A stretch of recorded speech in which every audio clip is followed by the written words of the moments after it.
আছে যেখানে অনেকগুলো লোক একসাথে থাকে, এইসব জায়গাগুলোকে আমাদেরকে অ্যাড্রেস করতে হবে, যে যাতে করে এইসব জায়গায় কোনো ওষুধ করে তাড়াতাড়ি স্প্রেড না হয়, এইটা করে খেয়াল করতে হবে।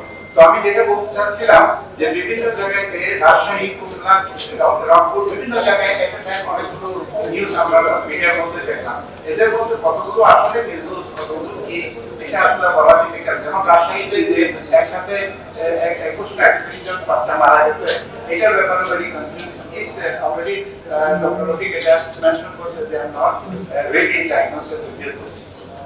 তো আমাদের তথ্যের ব্যাপারে আমাদেরকে সাবধান থাকতে হবে যে যাতে করে এই সব কন্ডিশনে আমরা সঠিক তথ্যটা দিয়ে জনগণকে হেল্প করতে পারি।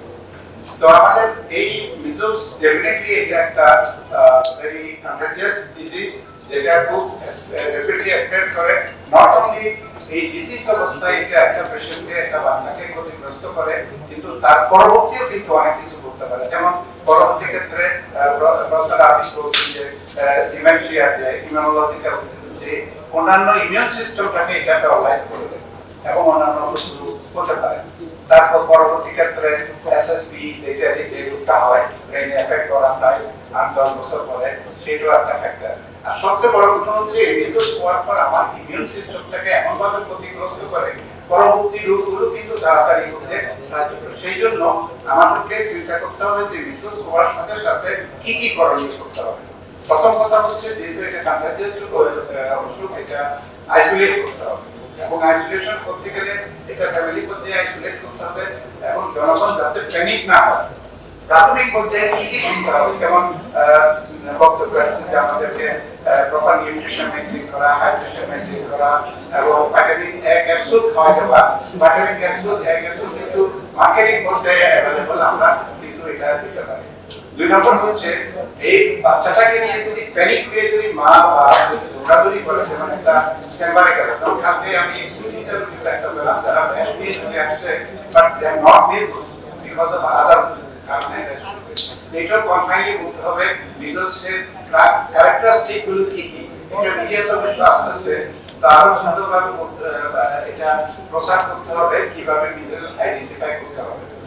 আর হাসপাতালগুলোতে যখন এই রোগীগুলো আসবে, যে কোনো সময় এটা কন্টাক্টেড হতে আলাদা মিজল প্রত্যেকটা ডিস্ট্রিক্ট হাসপাতাল থানা লেভেলে আলাদাভাবে এটার জন্য ব্যবস্থা করা উচিত বলে আমরা মনে করি, কারণ না হলে এটা আরো স্প্রেড অনেক বেড়ে যাবে।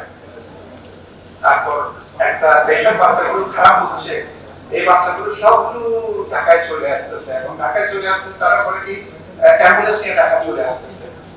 তো এই অ্যাম্বুলেন্স নিয়ে ঢাকা চলে আসে, কিন্তু পুরো হাসপাতালে এই পেশেন্টগুলোকে অ্যাডমিশন দিবে না, কারণ যেহেতু কন্ট্রাক্ট, এবং এগুলো যদি কারো আইসিইউ দরকার হয় কোনো জায়গায় যাবে না। তো সুতরাং এই পেশেন্টগুলো কিভাবে আমরা হেল্প করতে পারি, কিভাবে সরকার কোভিডের যেমন ব্যবস্থা করছিল আইসিইউ ব্যবস্থা, এই ধরনের কোনো সিস্টেম আমরা করতে পারি কিনা, আর প্রত্যেকটা হাসপাতালে এই আলাদাভাবে ওয়ার্ড করে দেওয়া এটা উচিত, এবং যেসব পেশেন্টগুলো ব্যাস নিয়ে আসতেছে তাদেরকে আলাদাভাবে আইসোলেট করার ব্যবস্থা করতে হবে। আর সর্বোপরি হচ্ছে আমাদের দেশে আমার জনগণ এবং মারা ভেরি কনসার্ন, ভেরি সচেতন যে ভ্যাকসিনের ব্যাপারে। তো সুতরাং ভ্যাকসিন অ্যাভেলেবল করলে আমি আশা করি প্রত্যেকে ভ্যাকসিন কভারেজ হবে। আরেকটা ব্যাপার আমার সেটা হচ্ছে, একটা জানি যে ভ্যাকসিন সবসময় কভারেজটা 100% হয় না, অনেক সময় ভ্যাকসিন ইটসেলফ বডির ইমিউনিটির কারণে আমাদের যে ডিটেকশনের যে ব্যবস্থা আছে, কিন্তু বাংলাদেশের ডিটেকশনের ব্যবস্থাটা এরকম না। তো একটা বাচ্চার মিজলস হলো কিংবা আমি ভ্যাকসিন দিলাম, এটা ইমিউনিটি আসলো কিনা, এই ইমিউনিটির ব্যাপারে কিন্তু কোনো পরীক্ষা করার কোনো ব্যবস্থা নেই। তাহলে আমি যে ভ্যাকসিন দেবো, ভ্যাকসিন দেওয়ার পর আমার বডি দেশের মধ্যে কি অবস্থা, ইমিউন স্ট্যাটাস থেকে সেই কিন্তু ব্যবস্থা নাই। এই জিনিসটা আমাদেরকে কনসিডার করতে হবে।